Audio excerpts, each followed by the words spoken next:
Ese es el plan. Nano Guerra García va a ser, como presidente del Congreso, va a ser quien lidere la vacancia de la presidenta Dina Boluarte. Sacan a Dina Boluarte y asume la presidencia del Perú Hernando Guerra García, fujimorista. Y en ese momento es que se van a dar las elecciones. Y entonces el escenario ideal para Keiko Fujimori es postular a la presidencia de la República con un presidente en ejercicio del fujimorismo. Y vamos a hablar como lo hicimos hace un año, ¿no? Exactamente, hace un año, con Martín Vizcarra. Ayer tuvimos a Francisco Sagasti. Yo creo que es candidato a la presidencia, Francisco Sagasti, que lo que hemos escuchado ayer es un candidato a la presidencia del centro, que es lo que él pretende ser. Y hoy tenemos a Martín Vizcarra, que yo creo que también es obviamente un candidato a la presidencia. Bienvenido. Gracias por estar acá, Martín. Buenos días, Nicolás. Gracias por la invitación. Efectivamente, como tú lo manifiestas, exactamente hace un año Exitosa me invitó para, junto contigo como periodista, analizar el discurso de 28 de julio del expresidente Pedro Castillo. Y dije yo, aquí, en este mismo lugar, yo te dije, escuchen bien este discurso, porque es el último que va a dar Pedro Castillo. El próximo año, 2023, Pedro Castillo no estará en la presidencia del Perú. Y ese es un análisis político. No tengo ninguna dote de brujo ni pitonizo. Simplemente es el análisis de las circunstancias lo que me llevó hace un año a dar esa lectura, ese análisis, como también tengo algunos temas de análisis que se van a dar de aquí en adelante en función de las importantes decisiones que se han tomado, por ejemplo, ayer en el Congreso, cuando han elegido esta junta directiva. ¿Y te atreverías a decir que este será el último discurso de Dina Boluarte como presidenta? No, no me atrevería porque hay una sólida alianza por conveniencia entre Ejecutivo y el Legislativo, entre el gobierno de Dina Boluarte y el Congreso liderado por Fuerza Popular. Hay una alianza entre Dina Boluarte y Keiko Fujimori, que ha sido ratificada ayer en la elección de la mesa directiva del Congreso. Pero ahí estás olvidándote de Vladimir Cerrón. No, Vladimir Cerrón, con su hermano Waldemar Cerrón, el congresista, simple y llanamente, yo lo digo con claridad y realmente con sinceridad, que están haciendo de tonto útiles. No, porque sumando los votos ayer, porque obtuvieron por si acaso 77 votos, ¿ah? Y Vladimir Cerrón puso 10. O sea que si sacan los 10 de Vladimir Cerrón, igual ganaban. O sea que no necesitaban a Vladimir Cerrón. O sea, Vladimir Cerrón es una especie de adorno. No. ¿No? ¿O qué es? No. Si no captaban la derecha peruana liderada por el fujimorismo a Waldemar Cerrón para su lista, ten la seguridad que no ganaban. Porque no solamente están los 10 votos de Cerrón, sino también hay algunos otros del bloque magisterial y de algunos partidos de izquierda. Si la izquierda se unía, ponía el presidente de la mesa directiva para el próximo año del Congreso. Eso lo tenían absolutamente claro la derecha peruana. Entonces, han captado a Waldemar Cerrón solamente para elegir una mesa a su medida. Pero va más allá, Nicolás. Mire, yo te voy a explicar desde mi perspectiva qué cosa es lo que se pretende en este Congreso. Yo no estoy seguro si Dina Boluarte se quedará hasta el próximo año 2024. Pero lo que sí tengo claro es que no llega al 2026. Así como el año pasado dije, el próximo año no va a estar. Claro, este será el último discurso de Pedro Castillo porque el 2023 no estará. Bueno, eso se ha cumplido. Se ha cumplido. Hay que reconocerlo. Ahora tú dices, no sé si estará el 2024, pero al 2026 no llega. No llega, porque hay una estrategia ya definida con esta mesa directiva, ¿no? Está todo fríamente calculado. ¿Qué cosa es lo que pretende actualmente el Congreso? liderado por Fuerza Popular. Han puesto a la cabeza de la mesa directiva a un congresista de APP, ¿no?, que tiene más de 50 carpetas fiscales abiertas. Es decir, está que pende de un hilo como congresista. ¿Y quién es el segundo después de él? ¿Quién es el primer vicepresidente? Nano Guerra. Nano Guerra García, un representante de los más importantes del fujimorismo hoy por hoy. Entonces, van a calcular sus fuerzas y sus estrategias, el fujimorismo. Van a ver en qué momento van a agarrarlo a Alejandro Soto, el presidente de Congreso. Y lo van a arrimar. Ni siquiera así le van a hacer.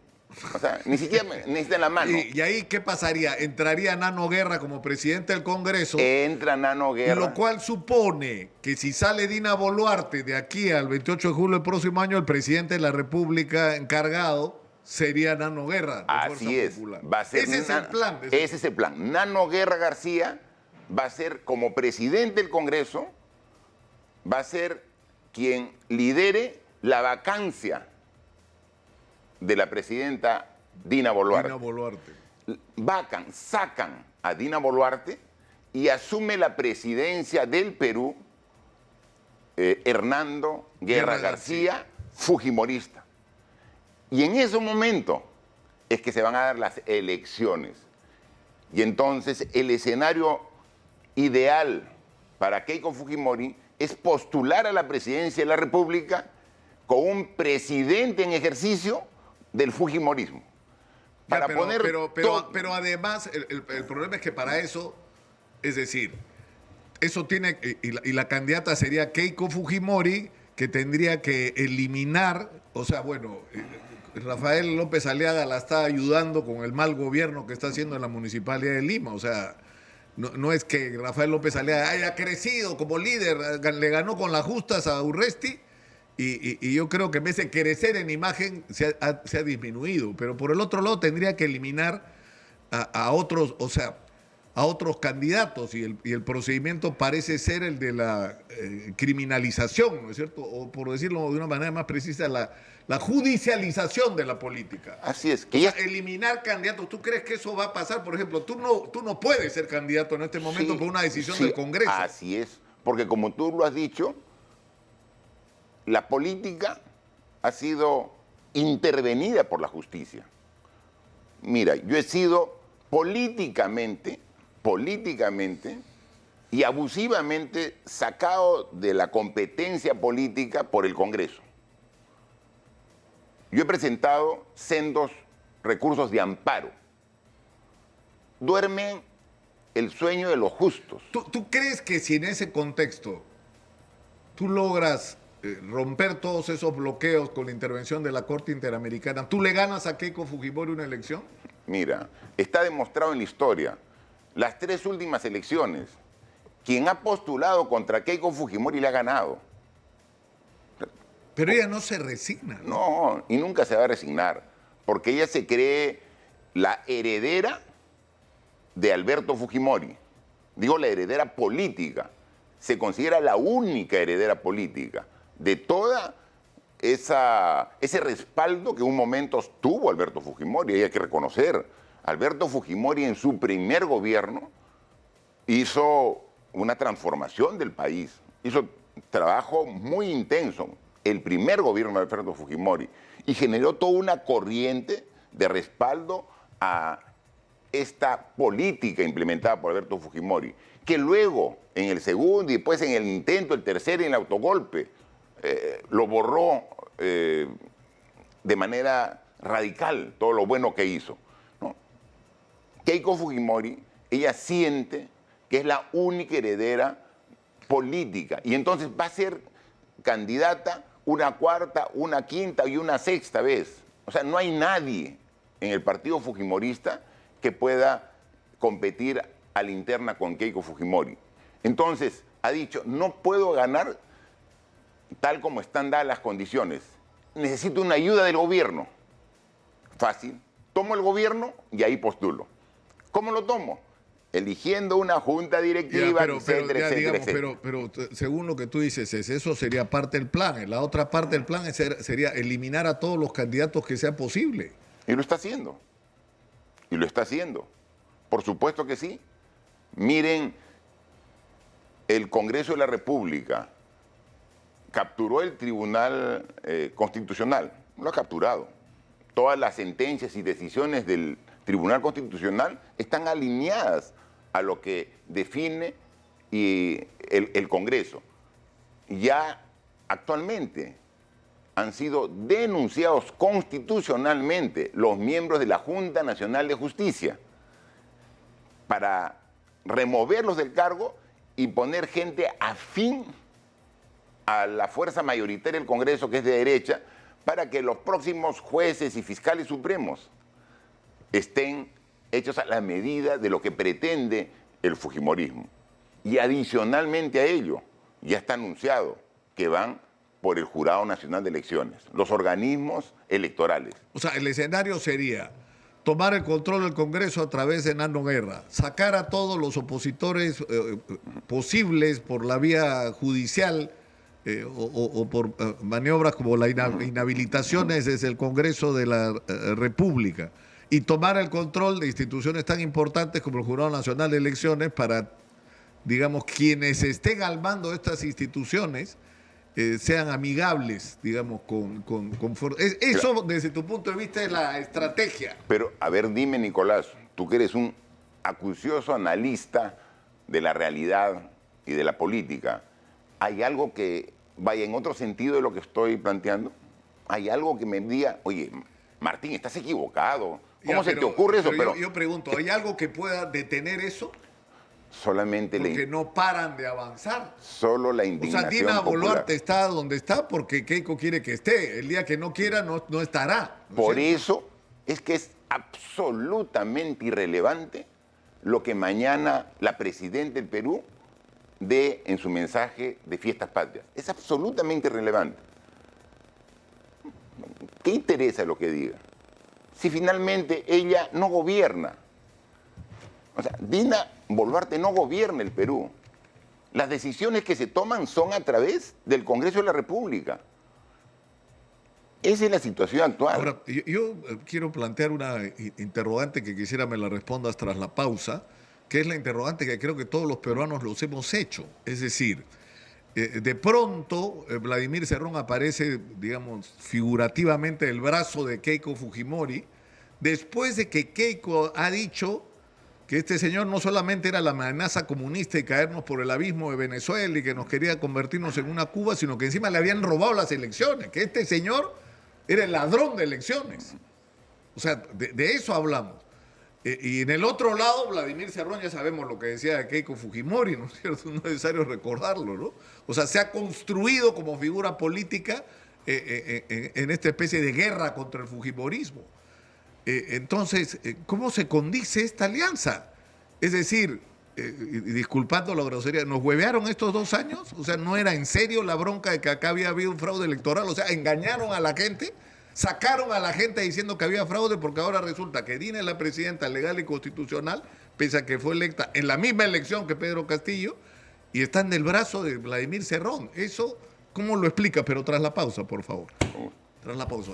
Está en nuestros estudios el expresidente Martín Vizcarra, hablando sobre la actualidad política. Y yo tengo una interrogante que, insisto, voy a repetir de la manera más breve la interrogante que creo que nos planteamos todos los peruanos. Se nos dijo que había habido un fraude en mesa, que es una especie de novedad, ¿no es cierto? Y aunque no se pudo acreditar de que hubiera ocurrido este fraude, es decir, que a Keiko Fujimori, Castillo y Cerrón le robaron las elecciones, hay un sector de la población que está sinceramente convencido de que fue así, ¿no? De que en realidad Keiko había ganado y no sé cómo hizo Cerrón con el partidito que tiene para robarle las elecciones, pero en fin, se la robó. Esa era la teoría. Y de pronto resulta que Dina Boluarte, que es hija de esa elección, es la presidenta legal y constitucional por boca de Keiko Fujimori. Y resulta que el señor Valdemar Cerrón y su hermano Vladimir Cerrón son 2 personas encantadoras con las que es posible entenderse y hacer una alianza. Pero no era que este señor le había robado la elección. Entonces, ¿cómo se condice una cosa con la otra? Es decir, el haber tenido al país en vilo 2 años o 1 año y medio con esto que tenemos ahora. Todos recordamos, Nicolás, esta imagen de congresistas electos en esas elecciones fraudulentas, parados en la puerta de la OEA en Washington, tocando, esperando que alguien le abra para denunciar el fraude, ¿no? Y precisamente iban representando, entre otros partidos, a Renovación Popular, iban representando al fujimorismo, ¿no? Y entonces era la derecha diciendo que le habían robado las elecciones. Y no le habían robado las elecciones. Fue una elección muy reñida, polarizada entre izquierda y derecha, como también fue reñida la elección anterior entre Keiko Fujimori y Pedro Pablo Kuczynski, cuando hubo tan solo una diferencia de 40.000 votos a favor de Pedro Pablo Kuczynski. Es que es así el Perú. O sea, así toma partido por uno, por otro en la segunda vuelta. Y entonces perdió y perdió. Pero el concepto y el criterio de estos partidos y estos dirigentes es que primero está su interés partidario, su interés personal que el Perú. Y entonces no importa poner en zozobra al país por un año, año y medio, si es que quieren lograr su objetivo. Y eso es lo que ha pasado, ¿no? El Perú es una segunda prioridad y eso es lo que tenemos que cambiar. Nuevamente, ahora en las elecciones de la mesa directiva que se ha dado el día de ayer, otra vez estamos viendo lo mismo, que el Perú es absolutamente secundario. Aquí hay toda una estrategia que le he dicho claramente y la sostengo como sostuve el año pasado, que Pedro Castillo no llegaba a este 28 de julio y así fue. Lo digo, Dina Boluarte no va a llegar al 2026. Y yo hago una pregunta, no en negativo, sino en positivo. ¿Y va a llegar Martín Vizcarra? Es decir, Martín Vizcarra va a poder ser candidato, que claramente es lo que pretende, ser candidato a la presidencia. ¿Va a poder hacerlo? Miren, no sé, porque también eso es secundario. O sea, eso es secundario. Eso puede esperar. Lo que sí te digo, en positivo, es que va a llegar el partido político Perú Primero. Es un partido nuevo que se ha creado con otra visión de país y que ya está inscrito en el Jurado Nacional de Elecciones. Yo pongo los temas personales en segundo plano. Si llega bien Martín Vizcarra, y si no llega, no llega. O sea, no Salvador interesa. del Solar sería. Podría ser él o cualquier otra persona que quiera lo mejor para el país y que quiera trabajar. Por ejemplo, Martín Vizcarra estaría dispuesto ayer para mí ha sido claro. Lo que dice Francisco Sagasti es que hay que hacer una gran alianza entre la centro-izquierda, la centro-derecha y el centro de este país y hacer una gran mayoría donde él vendría a ser el representante de esa gran mayoría. O sea, no se equivoca cuando dice que la gran mayoría del Perú se ubica en esa posición. O sea, yo creo que los peruanos estamos hartos de los extremos y de la polarización. Ahora, el problema es quién puede representar políticamente eso. Y Francisco Sagasti claramente se está ofreciendo a liderar ese proceso. ¿Martín Vizcarra votaría por Francisco Sagasti? ¿Aceptaría una alianza, un acuerdo que tenga en el centro a Francisco Sagasti de candidato? Soy absolutamente claro que requerimos una gran alianza de ese 90% de peruanos que no está de acuerdo con el Congreso de la República, porque ve que en el Congreso de la República se está tomando decisiones en función de los intereses de los extremos. O sea, los que están de acuerdo con un extremo y otro extremo representan el 6% de peruanos que aprueba este Congreso. El 6%. El 90% dice, no estoy de acuerdo con eso. Quiero buscar una opción diferente. Martín Vizcarra está de acuerdo con esa posición. El partido político Perú Primero está de acuerdo con esa posición y está de acuerdo en buscar esa alianza de partidos que se unan buscando la persona idónea que represente ese sentimiento. Pero voy más allá, Nicolás. No es que como partido Perú Primero y como persona Martín Vizcarra decimos hay que hacer esa alianza, pero ojo, yo la lidero. No, que la lidere la persona que en consenso se ubique. Pero habría que crear los mecanismos para que sea una decisión democrática, porque ese es el otro problema, que los partidos no merecen el nombre, son clubes electorales, se juntan porque hay elecciones, se juntan alrededor de una persona que quiere ser candidata. Pero Porque si esa persona se muere, se enferma o termina presa, el partido desaparece. Ya hemos tenido... Pero por eso, Nicolás, tenemos que respetar una de las poquísimas reformas electorales que ya se han dado, que son las elecciones PASO, que son las elecciones primarias. Por si acaso, la PASO, va a haber ahorita un ejemplo que podríamos observar desde acá en Argentina, son las primarias abiertas simultáneas, primarias abiertas simultáneas, claro. ¿No es cierto? Sí. Que son las que... Son las elecciones donde la decisión sobre quiénes van a ser los candidatos no lo toman solo los inscritos en los partidos, sino lo toma toda la gente que va a votar ese día. Es. Y menos aún no la toma... Hay obligatorias. Obligatorias. Primarias abiertas, simultáneas y obligatorias. Y obligatorias. Por eso son elecciones regidas por la RENIEC, por el jurado, exactamente.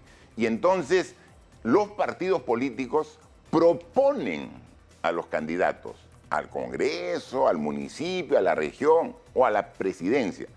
Y es la población que en su conjunto decide quién va a ser el candidato. Entonces, ese sí es un verdadero filtro. Claro, vas al ánfora a decidir, ya, yo voy a votar por este partido, el que fuera, y dentro de este partido yo quiero que este sea el candidato. Que este sea el candidato. Y lo dice la población, y lo dicen los miembros del partido. Pero habría que tener también otros parámetros.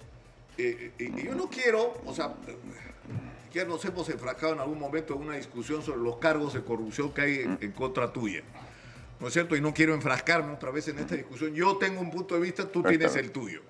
Pero el problema, sin embargo, está ahí. O sea, no debería ser un requisito para esta alianza que se propone que ninguno de los candidatos tenga procesos abiertos que puedan terminar en eventuales sentencias por delitos de corrupción.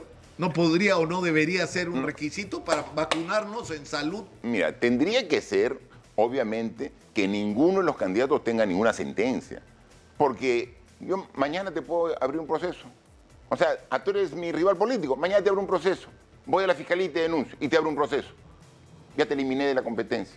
O sea, abrir un proceso aquí en el Perú es lo más simple que puede existir.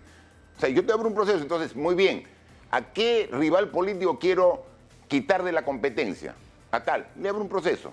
Y después se analiza, se investiga y no tiene ningún fundamento. Entonces, tiene que ser, eso sí, que no tenga ninguna sentencia. Y hay actualmente congresistas, alcaldes, gobernadores regionales que están en el cargo con sentencia firme actualmente. Existe con sentencia.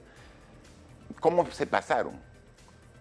Y entonces necesitamos esas elecciones internas, paso, para que la población enmiende la plana a los líderes o dueños de partidos que imponen candidatos. Porque yo escuchaba decir a algún congresista, este Congreso es malo, sí, pero ¿de quién es la culpa? De ustedes, pues, porque ustedes han votado por nosotros. Ustedes, la población, tienen la culpa. Lo escuché al congresista Málaga decir, no sé por qué nos culpan a nosotros nomás, la culpa es de la población, pero votamos por ustedes porque no teníamos alternativa. No, y porque además quien los puso ahí fueron los partidos. Por eso, no teníamos otra alternativa. Entonces, si el partido nos pone una baraja de alternativas y posibilidades, y antes que sean los candidatos oficiales, hay una elección interna para decir, este sí, este no, este no, este no, porque sé que es un flojo, sé que es un corrupto, sé que es un maltratador de mujeres, este tiene violencia familiar. Saco y filtro. Y estos sí son los que aceptables, los recomendables. Sobre esos elijo, obviamente voy a tener mejores autoridades, ¿no? Y ahí sí, la posibilidad de error siempre va a haber, pero va a ser mucho menor porque ya sacamos. ¿Quién conoce a los candidatos en una región, en una provincia? La población, los conoce. Ahora, el tema es el siguiente. Es decir, una de las perversiones que ha tenido la política en estos últimos años es que está construida alrededor de personas. Por ejemplo, yo creo que sobre el tema del fujimorismo ya habría que dar la vuelta a la página. O sea, el Perú no puede estar dividido entre los fujimoristas y los antifujimoristas. El señor Alberto Fujimori hizo cosas buenas para el país, sí, hay que reconocerlo, pero hizo cosas mal también, y eso que hizo mal tendría que haber sido corregido y no fue corregido en las últimas décadas. Es decir, se tomó algunas cosas que hizo bien y eso es lo que ha garantizado un mínimo de continuidad económica, ¿no es cierto? Y de crecimiento macroeconómico, pero no se corrigió todo lo que estaba mal y por lo tanto tenemos la salud como está, la educación como está, la infraestructura como está, la falta de proyecto nacional, la desindustrialización, el desmadre nacional, la corrupción, el Estado ineficiente, es decir, en fin. Entonces, yo creo que ha llegado la hora de olvidarse de ese tema, de que el país no esté dividido entre Fujimori. No, el señor Fujimori es una persona del pasado que cumplió su papel y reivindicaremos lo que estuvo bien y corregiremos lo que estuvo mal. Punto aparte. Ahora pongamos a discutir qué hacemos con el Perú hacia el futuro. Ahora, ahí es donde viene el problema, pues, Martín. Porque tú te sientas con cualquiera de estos estrategas chinos que están en el Perú en este momento promoviendo la inversión china y tienen absolutamente claro lo que hay que hacer en el Perú. Para el interés de ellos. Quieren el puerto de Chancay, lo están haciendo. Quieren nuestro mineral, están en la mitad de las minas del Perú. Quieren infraestructura, quieren hidroeléctrica, porque necesitan energía para sus proyectos. Quieren hacer 2 supertrenes que vayan una en el Atlántico y el Pacífico, y lo van a hacer en algún momento, ¿eh? Porque tienen claro lo que quieren del Perú y las enormes posibilidades que tienen el Perú por su ubicación estratégica, ¿no? En este momento en el planeta. ¿Y nosotros? Y nosotros, o sea, ¿cuál es? Voltea, o sea, tú le preguntas a cualquiera de estos líderes empresariales chinos y tiene clarita la película de lo que hay que hacer en el Perú para el interés de ellos. La pregunta es, ¿y nosotros cuál es nuestro plan? Ninguno, pues, Martín. Nicolás, no hay. lo tenemos claro. Por supuesto que sí hay el plan de desarrollo del Perú. Tenemos el Plan Nacional de Competitividad. Tenemos el Plan Nacional de Infraestructura, donde está definida cuáles son las obras más importantes del Perú, que suman 100.000 millones de soles, 100.000 millones de soles, y que deben ser priorizadas. O sea, eso se ha elaborado. Y no lo han elaborado solamente políticos con sesgo, lo han elaborado gente capaz que tenemos en el Perú. ¿Y por qué? Entonces, ¿por qué no se ha llevado a la práctica? Y lo que tenemos es un déficit de infraestructura educativa de 154.000 millones de soles. Y creo que me quedé corto porque entiendo, me han dicho que ha crecido la cifra, que es peor. Tenemos la situación del sistema hospitalario como está, pero eso es, digamos, lo que tiene que ver con... O sea, tenemos obras paradas, tenemos escándalos de corrupción prácticamente en todas las concesiones y contrataciones que se han hecho. Porque en las últimas décadas se ha tomado las decisiones de elegir a las autoridades, no en función de lo que es mejor para el Perú. Y las decisiones que han tomado las autoridades y partidos políticos es simplemente buscando su beneficio personal o de grupo. Y eso tiene que cambiar. ¿Existe argumentos? Sí hay argumentos. ¿Tenemos potencial? Claro que tenemos potencial. Tenemos malas autoridades y malos políticos que hay que cambiarlos. Y esa es la oportunidad ahora. Pero mira, el gran problema es que el 90% de la población identifica claramente que este Congreso es malo y no representa a los peruanos. Pero tú haces una encuesta a la clase empresarial y estás de acuerdo con el Congreso y con el gobierno. Entonces tú dices, ¿qué tenemos? O sea, tenemos una clase empresarial que dice que no importa que se esté atentando contra la democracia, no importa que se esté atentando contra la institucionalidad, con tal de mantener su negocio. Eso sí es grave. Es tan grave que está yendo contra el beneficio de ellos mismos. Tenemos enero, febrero, marzo, abril, mayo, los primeros 5 meses que ya se tiene cerrado el tema económico, con una economía negativa. El año pasado la proyección del Banco Central de Reserva, de los organismos internacionales, decían que este año el Perú iba a crecer 3.5%. Y en los 5 primeros meses del año ha crecido menos 0.5%. Y dicen que si en el mejor de los casos, que en el mejor escenario, en el segundo semestre, crecería 2%, podríamos llegar a raspar el 1%. El 1, sí. Y eso es malo. ¿Y por qué es malo? Porque recién ahora podemos darnos cuenta que la falta de democracia, la falta de institucionalidad, también afecta a la economía y también afecta a los empresarios. Afecta a todos. O sea, la crisis política está afectando a todos. Mal hacen algunos empresarios en respaldar un gobierno porque era mejor que el anterior de Castillo.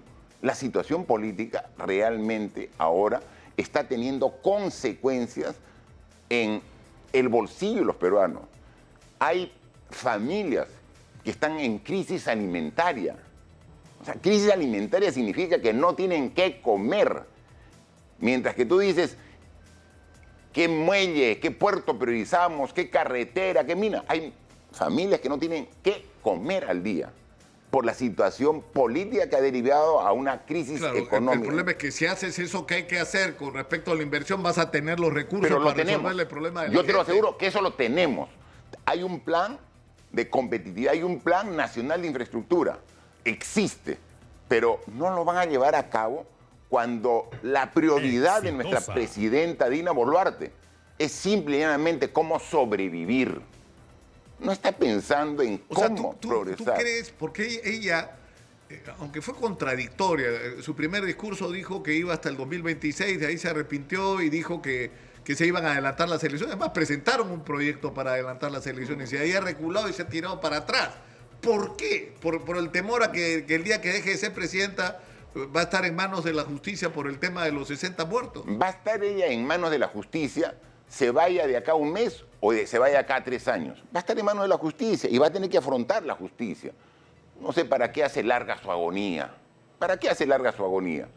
Va a estar en manos de la justicia, se vaya el 2023, 2024 o el 2026. Va a estar. Entonces, ya que pones ese tema, ¿qué es lo que debería pasar? Es decir, que hay dos opciones. ¿Qué debería hacer Dina Boluarte mañana si quiere enderezar las cosas? Hay dos opciones. Que se ilumina. Hay dos opciones.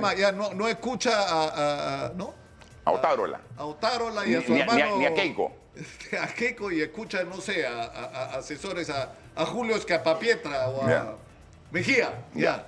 Y gente más inteligente. Mira, ella sí pide la información real de las cifras económicas y sociales del Perú, debería llegar a la conclusión que estamos a la deriva y estamos afectando a miles de hogares peruanos. Que la salida a esta situación es política. No va a poder dar con el discurso que sea, no va a generar un shock de confianza. Es imposible que recupere la confianza. Ya la perdió la confianza. Y confianza que se pierde no se recupera. Ya perdió la confianza Dina Boluarte. Entonces, mira, voy a hacer estas inversiones. No hay forma. Entonces, la decisión es política. Y tendría que decir un plan de adelanto de elecciones. Ordenado. Que no sea traumático.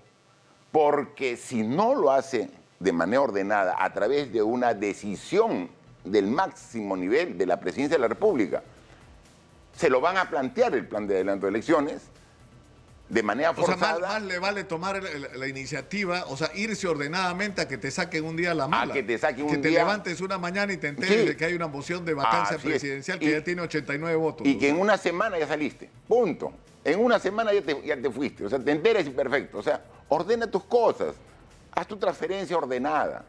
Haz tu transferencia ordenada para un nuevo gobierno que con elecciones primarias va a ser mejor que este. Quizás no lo óptimo, porque tenemos que madurar gradualmente. Y ahora, y en esta alianza que propone, o sea, lo que tú dices es, y la verdad es que la realidad lo ha acreditado, o sea, Keiko Fujimori no le puede ganar una elección a nadie en el Perú, por alguna extraña razón. O sea, pones a cualquiera al frente y pierde. Entonces, su única opción es eliminarnos a todos, ¿no? A los grandes, a los medianos y a los chiquitos, pero en fin. Pero ¿qué le pones al frente? Que sea consistente, que no sea otra vez caer en lo que se ha caído todos estos años, que es elegir a personas detrás de la cual no hay instituciones, no hay ideas, no hay estructuras. Entonces, ¿qué cosa? Ayer hablaba Francisco Sagasti, de una alianza muy amplia en el Perú, pero ¿quiénes deberían estar en esa alianza? Desde movimientos como qué, como el de Mirta Vázquez, Verónica Mendoza, debería estar el Partido Morado, debería estar Freddy Braco, y más que él, lo que él representa, que se supone que es la Asociación de Movimientos, Exitosa. Frente de Movimientos Regionales. Deberían Perú. estar esos movimientos que tú has nombrado, pero no solamente eso, debería estar la representación de los colegios profesionales del país, la representación de las universidades del país, es decir, la materia gris del país, o sea, las universidades con su gente capaz. Bueno, pero eso lo he estado diciendo yo, ¿ah? Ah. Eso lo he estado diciendo yo. Quizás me has escuchado, no sé. Ya, pero No sé, esos no deberían importa. estar. No, Ya, no, esos deberían estar, convocarlos. Que venga. Ahí está, lo escucho hablar, por aquí lo he visto en la marcha, el rector de la UNI, por ejemplo. Muy bien, pero que no venga solo, que venga con todos los rectores Claro, pero el del problema país. es que el rector de la UNI, que yo le tengo Ya, mucho aprecio, ya, lo está conozco bien. hace muchos años desde jóvenes, pero él quiere ser candidato Está a la bien, presidencia. está bien, O sea, pero- es que todos quieren ser No. candidatos a la presidencia, pues, cuando ese no es el problema. Por eso tiene que haber un mínimo de capacidad de desprendimiento por la grave situación que tenemos en el país. Yo he sido presidente del Perú y cuando vi este tipo de problemas, un 28 de julio del año 2019, fui al Congreso y justo un 28 de julio, como el día de mañana, yo dije, vayámonos todos, hagámoslo por el Perú. Lo dije siendo presidente de la República y teniendo. Eso es lo que veo. Nosotros planteamos una alianza sin exigir ir a la cabeza, que se busque. Por eso le digo, colegios profesionales, gremios, Bueno, tú has escuchado, Martín. Cámara de Comercio. Tú has escuchado a Jesús Salazar Nichi, presidente de la Sociedad Nacional de Industrias, y las cosas que está diciendo que hay que hacer en el Perú y el trabajo extraordinario que ha hecho la Sociedad Nacional de Industrias con esos 4 tomos sobre el desarrollo en las 4 macroregiones en las que han dividido el Perú. Es espectacular. Por eso Tienen clarísimo lo que hay que hacer. Exitosa. también lo tiene el Estado. Así como lo tienen los empresarios, también lo tiene el Estado. Lo único que necesitas es gente idónea para que lo ponga en práctica. Ya, pero no quiero dejar este tema sin... Hay que resolver el problema de la meritocracia. O sea, no puede ser que el 5% de los funcionarios públicos sean nombrados a dedo en el Perú con el cuento del puesto de confianza y que ese 5% son los que deciden qué se compra, qué se gasta, qué se licita. Es decir, que los que Incluso- manejan el dinero y los que están ahí para cobrar comisiones ilegales termina el gobierno y se van ricos. Parte de esa falta de meritocracia se ve reflejada, por ejemplo, en la última norma aprobada por el Congreso para que profesores contratados sin el concurso correspondiente sean nombrados en el sector educación. ¿No? Entonces, desde ahí vemos que se está tomando decisiones solamente con intereses populistas y no con lo que es mejor. Entonces, si vemos una economía ahorita en cuidados intensivos, estamos en recesión. Estamos en recesión. Si bien no lo quiere decir el ministro de Economía, el presidente del Banco Central, para no alarmar, estamos en recesión. Y recesión con inflación, que es la situación. Los precios suben, pero no hay ingresos. Entonces, estamos en una situación crítica en la economía. Socialmente, la población ya se ha manifestado. 80% rechaza el gobierno de Dina Boluarte y el 90% rechaza el Congreso. Y cuando le pregunta, ¿estarías de acuerdo con adelanto de elecciones? El 82% de la población dice que sí. ¿Se pueden dar elecciones? Sí. ¿Las autoridades que salen de elecciones serían mejores que las actuales? No tengo la menor duda. Hagámoslo. Entonces, o esto va a ser de manera ordenada o va a ser de manera traumática. Queda en la decisión de la presidenta. Y yo creo que como ya la conocemos, va a preferir la manera traumática. Va a continuar en su Exitosa. actitud. Tenemos que conocemos. terminar, Martín. He visto que le has dado vuelta a la chapa del lagarto, ¿no? Y ahora es... ¿Ah? Soy ahora un lagarto, a mucha honra. Ah. Justo hemos... Ese lagarto que se puede comer Oye, se puede comer, oye, que se puede comer a Keiko. Somos un lagarto que comemos roedores. Muy buena esa. Roedores, sí. O sea, entonces, Entonces, sí, y agradecer a la Secretaría de Juventudes del Partido Perú Primero, que ha lanzado un concurso para elegir precisamente el diseño de la mascota, que va por un lagarto simpático para el Partido Perú Primero. Así que nosotros, hasta las cosas complejas, a veces un poco duras, siempre la vemos con optimismo y la vemos con esperanza. Tenemos que terminar por hoy. Martín Vizcarra ha estado con nosotros.